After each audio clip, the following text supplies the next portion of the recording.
تیر جمعه می تاسو ته مختصر شان خبره د دې وطن د ازادۍ حوالې سره کړې وه چونکې د اګست میاشت ده او 14 اګست باندې زموږ یوم ازادي مناویږي. مختصر شان خاکه مې درته پیش کړې وه د ازادۍ حقیقت څه دی او په څومره سختو او په څومره تکلیفونو او په څومره زیاتو مشقتونو باندې اسلافو قربانۍ ورکړې. د انګریز جیلونه یې برداشت کړه، ظلمونه یې برداشت کړه، د هغې په قید و بند کې صعوبتونه برداشت کړه، قبرونه یې په جیل کې دننه جوړ شو، مګر د خپل حبیب علیه السلام د دین دپاره په دغه سختو میدان کې مداهنت نه کار وانغسته، رستو نه شو او د انګریز سامراج په وړاندې د خپل ایماني غیرت مظاهره وکړه او د وطن نه انګریز بهر کړ. او بیا د هغې نه پس چې کله معامله د هندو سره راله نو هلته موقف دا و چې کوم نظریه باندې مونږ د انګریز نه جدا شوي او په هغې باندې زمونږ معامله د هندو سره هم ده، ځکه چې مونږ په نظریه باندې جدا وو، مونږ په یو سوچ او فکر باندې جدا وو او نظریه هغه وه کوم چې د بدر میدان کې وه. که مخامخ رور ولاړو خو دا نه دي کتلې صحابه چې دا زما رور دی، د سره زما رشته ده. که مخامخ ماما ولاړو نو دی نه دي کتلې، بلکې چې مقابله کې هر څوک راغلی دي د مور غوندې رشته چې په کائناتو کې د مور نه خوږه رشته بله نشته، د دې رشتې نعم البدل نشته او د دې د حسن او د رانایو نه که د کائنات ډک شي نو کم دی چې مور کم مینه ده کم محبت دی. خو چې کله د حضرت سعد په وړاندې مور راغله او قسم یې وخوړه چې بچې ته خو لاړې د حضور غلام شوې، اسلام دې کې داخل شوې، خو زه واوره زما به تر هغې وخته پورې احتجاجي چې تر څو پورې ته واپس نه راوړېدلې خپل دین ته. احتجاج به څنګه یي؟ زه به د عربو په دې ګرمه شګه باندې ناسته یم، نه به څه خورمه نه به څه څکمه، لوږې او د تندې د لاسه به مې دلته سوځي تر هغې وخته چې ته واپس نه راوړېدلې. حضرت سعد خلکو وی اوس امتحان کې راګیر شو، وی معامله ورته سخته شوه ځکه چې د مور سره مینه ډېره زیاته ده او د مور د ده سره مینه ډېره زیاته ده. دی به یو منټ هم د خپلې مور په دې حالت کې به د خپله مور برداشت نه کي، دی به راواپس شي. یوه ورځ تېره شوه، حضرت سعد مور ته وی ابی ځان مه پذابوه، زه چې کم دین ته راغلی ما د دې پرېښودل شته دی نه. هغې ورته وی مام قسم خوړلی دی ګورو به. دویمه ورځ شوه، همقسې ناسته وه، بیا د عرب صحرایي ګرمي وه او بیا په هغې صحرایي ګرمۍ کې د لوږم وه او تندم وه او بیا صنف نازک و ښځه وه، مګر د هغې باوجود دا ناسته وه. دی وی نه واپس کېږم. چې درېیمه ورځ شوه، مور بلکل مرګ ته نږدې شوه، د وجود نه دم ووته او مرګ ته نږدې شوه. نو دا مبارک راغې او کېناسته، ورته یو تاریخي جمله ورته ووې،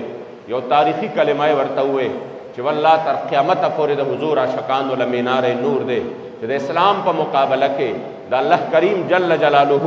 او د هغه د رسول پاک صلی الله علیه و آله وسلم په مقابله کې د دنیا هر یو څیز راشي، هر رشته راشي، نو یاد ساته هغه هیڅ ده، د هغې حیثیت نشته. مور ته کېناسته او ورته وایي چې تا په یو سا باندې قسم خوړلی دی. یو تاریخي جمله ورته وایي، ورته فرمایي لو اهدفت لی، ورته فرمایي لو کانت لک الف نفس فخرجت نفسا نفسا ما ترکت دینی هذا لشیء. وی دا خو تعالی الله یوه سا درکړې ده، په یو سا د قسم خوړلی دی، والله چې هغه ذات باندې مې د قسم وي چې تا له داسې په زرګونو ساګانې درکړي او ته په یو سا باندې قسم وخورې او بیا زما په وړاندې په دې تک سور نور باندې د لوږې د لاسه د تندې د لاسه لتې وټکې او هغه زرګونو ساګانې در نه وځي، بیا به دې دا بچې د مدینې منورې د جانان غلامي چرې پرې نږدې په جمع باندې ټول لبیک یا رسول اللہ لبیک.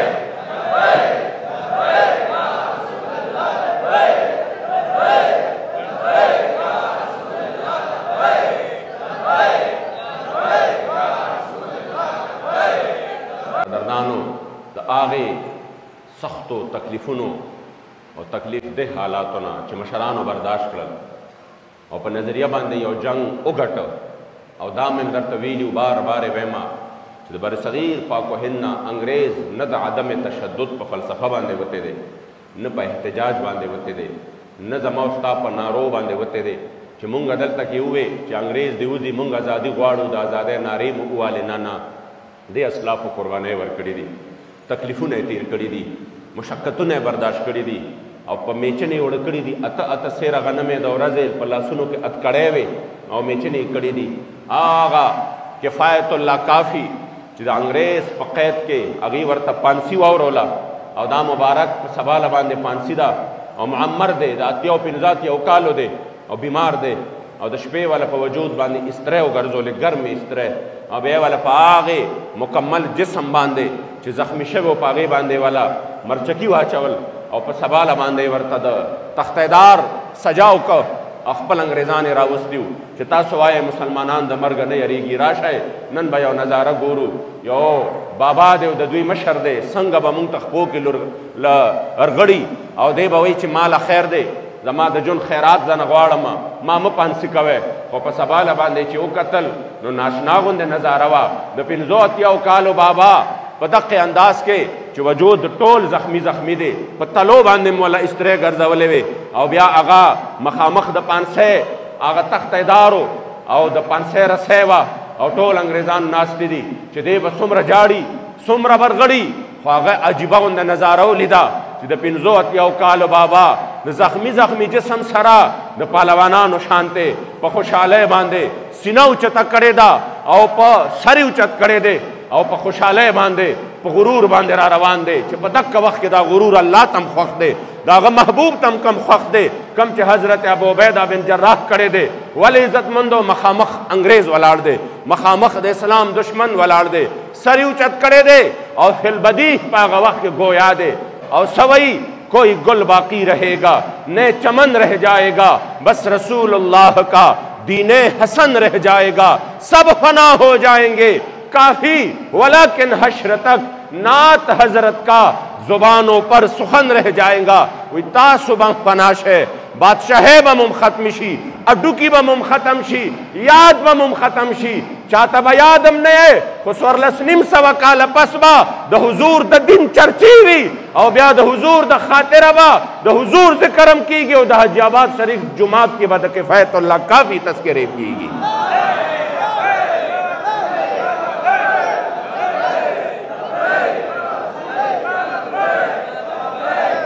آزادی قدردانو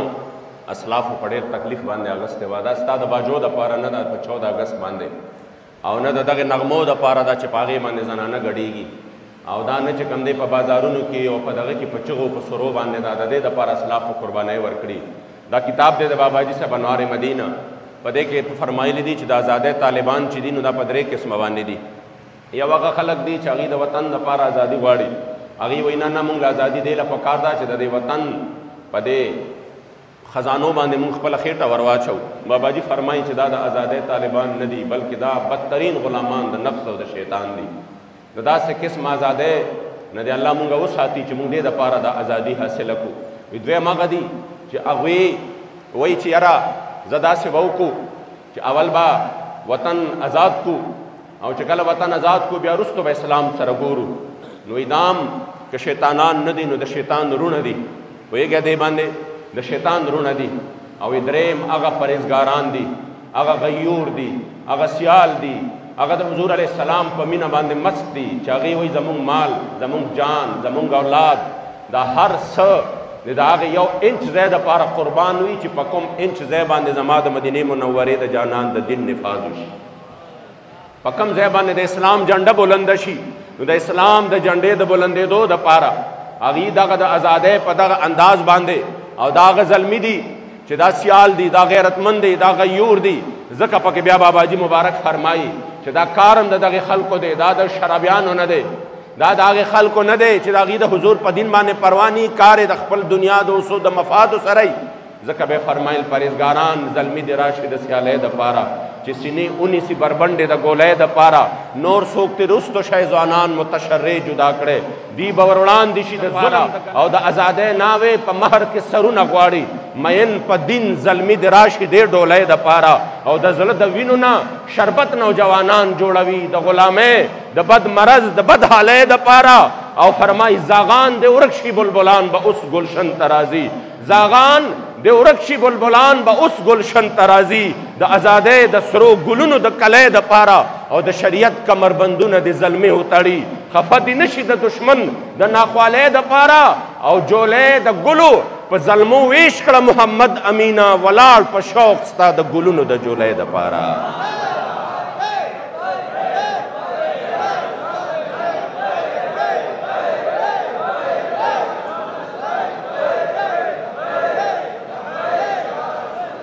نن عزتمندو د ازادۍ چې هغه کوم حقیقت دی هغه بدل شو سب سے پہلے پاکستان راغے سب سے پہلے اسلام د منځه ووته زمونږه باباجي مبارک امیر المجاهدین فنافي خاتم النبیین قبله باباجي خادم حسین رضوی رحمت الله تعالی علیہ په اول کې چې کله پرویز مشرف دا نعره والا او سب سے پہلے پاکستانی ہوئے نو باباجي مبارک د ډېر فقیره په حالت کې او د ډېر زیات چې کم دی د بې سر و سامانۍ په حالت کې د وخت د فرعون د دې جملې چې ډېره یو تاریخي شان جمله ښکارېده او ډېره د وطن د مینې نه ماموره او ډکه او د محبت هغه جمله ښکارېده چې عام خلک یې دوکه کړي وو هغه مرد قلندر د بصیرت خاوندو هغه مرد قلندر له الله ډېر اوږد نظر ورکړی و شدت سره یې مخالفت وکړ وی دا ناره غلطه ده دا ناره چې دا د مغرب ناره ده دا ناره چې دا د ملحدینو ناره ده دا د اسلام پسندو ناره نه ده هغه وی چې د کم مشن دپاره اسلاف قربانۍ ورکړې وې امام المتکلمین امام فضل حق خیرآبادي د کال پانی سزا برداشت کړې وه او د هغه نن قبر هلته د حریت اذانونه وی دا د هغه د روح سره غداري ده دا د ازادۍ د هغه زرګو علماو مجاهدینو چې د دغې ورځ دپاره قرباني ورکړې وه دا د هغې د ارواحو سره غداري ده اسلام صحیح ده پاکستان مینه زمونږ په رګ رګ کې ده خو د هغې وجه دا نه ده چې دلته زمونږ کورونه دي او دلته زمونږ مفادات دي او دلته زمونږ جایدادونه دي د هغې وجه دا ده چې دا په هغه نظریه باندې واحد په دې ټوله دنیا کې په هغې نظریه باندې آزاد شوی دی چې د کوم نظریې دپاره زما جانان د احد په موقع باندې په ګېډه مبارکه باندې کاڼي تړلي او د کومې نظریې دپاره زما محبوب په خپل نازنین جسم مبارک باندې کاڼي برداشت کړي وینه برداشت کړې وه پاکستان چې جوړ دی په هغه نظریه د لا اله الا الله محمد رسول الله باندې جوړ دی څومره د افسوس خبره ده چې هغه نظریه لاړه چرته لاړه سب سے پہلے پاکستان هغه مبارک به فرمایل سب سے پہلے اسلام بیا د اسلام په نوم باندې وطن بیا پاکستان دی چې د هغې مینه هم زمونږ په زړه کې دا مبارک به پخپله فرمایل د زړه په وینو به سیراب کړم ګلستان د وطن ګیله دې نه کوي زما ښکلي یاران د وطن او زه د وطن په لیلا یم لکه مجنون لیونې ما ته گلشن ښکاري کل دشت و بیابان د وطن او شراب د ننګ چې په پیالو کې د جګر څکلی شي محمد امین د یادوي ښکلي ځوانان د وطن فرمایل به چې دا مسله نه ده چې زمونږ خو د وطن سره د چا مینه په دې وجه باندې ده چې هغه د دې په خزانو باندې نظر دی او د چا په دې وجه ده چې دا وطن جوړ په نظریه د اسلام باندې دی زمونږ مینه په دقې انداز باندې ده ځکه باباجي مبارک ډېر محب وطن مو ډېر محب وطن و فرمایل به وی د حب الوطن کامل نښه دا ده چې د وطن سره د مینه او د وطن د دشمنانو نه د کامل نفرت می پوهېږئ پې د وطن د دشمنانو نه دی کامل نفرت می ته د وطن سره مینه کوې او د وطن دشمن په غېږه کې ساتې نو دا نه دی د وطن محبت پوهېږئ دې باندې دا د وطن محبت نه دی د وطن مینه مونږ اسلافو نه زده کړې وه خو فرمایل به چې هغه وطن چې په هغې کې نظام د مدینې منورې د جانان مبارکي هغه وطن چې په هغې کې د حضور علیه السلام د پړقېدونکي دین رڼا وي ځکه د ازادي مونږ دې دپاره حاصله کړې وه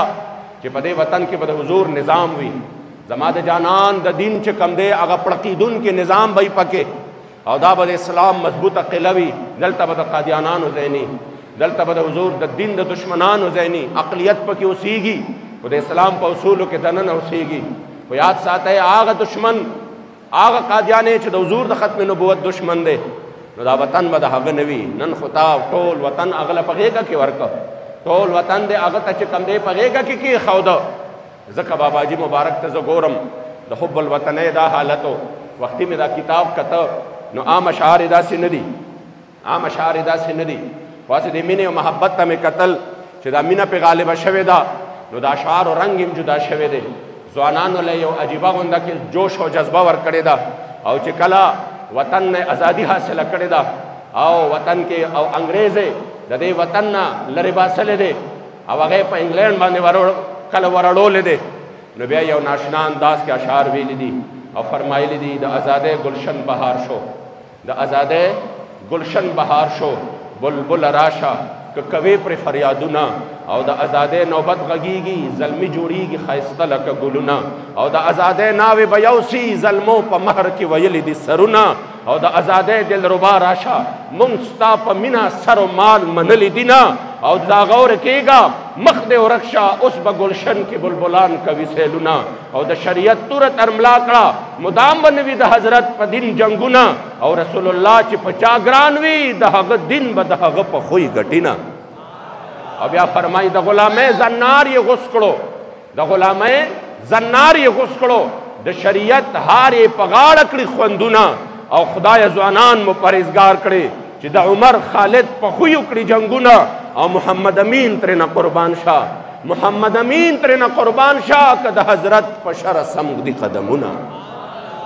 نن عزتمندو زه چې د دې 14 اګست نوعیت ته وګورم او بیا د دې اسلافو هغه چې کوم د دې تمه وه هغې ته وګورم انسان له ژړا ورشي. نن 14 اګست کې د لاندې نه واله تر د صدر او د وزیر اعظم پورې په ایمان ووایه چېرته یو پروګرام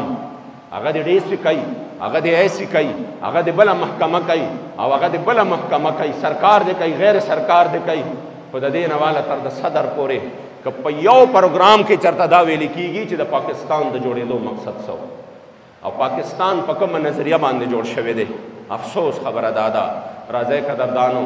چې مونږ وپېژنو دا چې د پاکستان د جوړېدو مقصد څه و، پاکستان د کوم مقصد دپاره آزاد شوی دی. مونږ خو له تا نه پاکستان غوښتو قرآن دپاره چې په قرآن نشي رڼا دا پاکستان به څه وي، چې په قرآن نشي رڼا دا پاکستان به څه وي، چې د قرآن قانون خوښ په خپل وطن کې نه وي، چې دا ظالم هم شیطان نه وي نو شیطان به څه وي، او چې د ګلونو نه خالی وي ګلستان به څه وي، چې د خپل دین په غم غوس نه وي مسلمان به څه وي، چې تور بدرنګ وي همیشه د معصیت پس کرو، که په ظاهر مخ د انسان وي دا انسان به څه وي. او مونږ خو له تا نه پاکستان غوښتو قرآن دپاره چې په قرآن نشي رڼا دا پاکستان به څه وي، او چې قرباني شي د محمد مصطفی په اسلام، د محمد امین په زړه کې نور ارمان به څه وي. مونږ انشاءالله په دې 14 اګست باندې دا عهد کوو چې مونږ به دا وطن واپس د خپل اصل طرف ته بوځو. یقین وساتئ د تحریک لبیک مقصد که د دې نه علاوه بل یوم وي، ما درته بار بار ویلي دي او دا درته بار بار وایم او د الله په کور کې وایم او په ډېر لوی دربار کې وایم، او دا ځای چې دی په دې باندې د هغې حاجي صاحب د تورنګزو نه واخله د وخت لوی لوی اولیاو دې ځای کې ناسته کړې ده، او د دې ځای نه د انګریز خلاف د جهاد هغه آغاز هم دلته نه شوی دی، او بیا پاکستان کې د نظام اسلام آغاز هم د دې ځای نه شوی دی، د کشمیر د جنگ آغاز هم د دې ځای نه شوی دی، او کشمیر چې فتح شوی دی لښکر هم د دې ځای نه تللی دی. ډېر مبارک ځای دی او مخامخ د موی مبارک د دواړو جهانو د سردار دومره یو لوی بابرکته. زه درته د خپل زړه خبره کومه که مقصد د تحریک لبیک بل وي، زمونږ مقصد په دې کې جدا وي، د حضور د دین نفاذ نه وي، د حضور د عزت او د ختم نبوت حفاظت نه وي، پیسه جوړولی، مفادات حاصلولی، یا د چا نه په دې مد کې ساغستل وي چې زه د دې نه فایده واخلم او زه چې کم دی سو کما زه دا نوم خرڅ کما، یا په دې باندې داسې ساده عوامو له چې د حضور په نوم ځانونه خرڅوي هغې له دوکه ورکم چې راشه په دې نوم یې دوکه کم او زه پې ځان اسمبلی ته ورسوم او بیا زه خپلې مزې کوم او دا مشن او دا نظام د خپل سر یعنی دا به خپل کار کوي. که زمونږ کله په زړه کې هم دا خیال راغی عملا خو ډېره وروستو خبره ده، که زمونږ چېرته په تصور کې په ذهن کې او په خیال کې هم دا راغلل نو دا زه په دې دومره پاک ځای کې وایم چې الله دې په هغه ورځ باندې مونږ ذلیل او رسوا کړي او د ډېرې بدې ورځې سره مو د مخامخ کړي. خو که په حقیقت کې د دغه مشن دپاره تحریک لبیک په میدان کې دی او په هر وخت کې د اسلامي اقدارو باندې چې ورځ خبره راغلې ده نو د ټولو نه اول الحمدلله میدان کې د هغې د حفاظت دپاره ولاړي، نو بیا زمونږ هم دا تمه ده چې انشاءالله مونږ هم خپل مال جان اولاد د هر څه د حضور د دغې مشن نه قربانو او 14 اګست باندې به دا عهد کوو چې د اسلافو د کم نظریه باندې دا وطن آزاد کړی دی مونږ به د هغې نظریې حفاظت کوو. پاکستان کې بېدینه سیکولر لیبرل د شپې او د ورځې د هغې تمنا دا ده، خواهش یې دا دی او د هغې کوشش دا دی چې دا مسلمانان بس د دې خپلې نظریې نه واړو چې کومه نظریه د نظام اسلام ده نو د هغې د منځونو نه بیا تکلیف نشته، د اودسونو نه تکلیف نشته چې ته ډېر اودسونو او منځونه کوې او یا ستا 3640 لاک مسلمانان حجونه کوي، هغې ته چې تکلیف دی نو هغه د یو مسلمان نه دی چې هغه د حضور علیه السلام د نظام خبره کوي، هغه د دین اسلام د نفاذ خبره کوي، هغه بیا نه افغانستان کې پرېږدي او نه پاکستان کې پرېږدي، خو دغه چغه لرې کا نو بیا تعالی په خپل ځای کې او په خپلو ملکونو کې هم دله سهولتونه درکوي چې او راشه دی نه موږ ته تکلیف نشته، انشاءالله موږ به د نظام اسلام دپاره خپل کوشش کوو، خپل محنت به کوو، د دې عاشقانو ارواح به الله کریم جل جلاله په قبر کې زموږ نه خوشحاله کي، او دا وطن چې دی دا د الله د رازونو نه یو داسې راز دی چې انشاءالله دا په نظریه باندې جوړ دی او یو ورځ به راځي چې دا به خپلې نظریې طرف ته واپس ځي انشاءالله.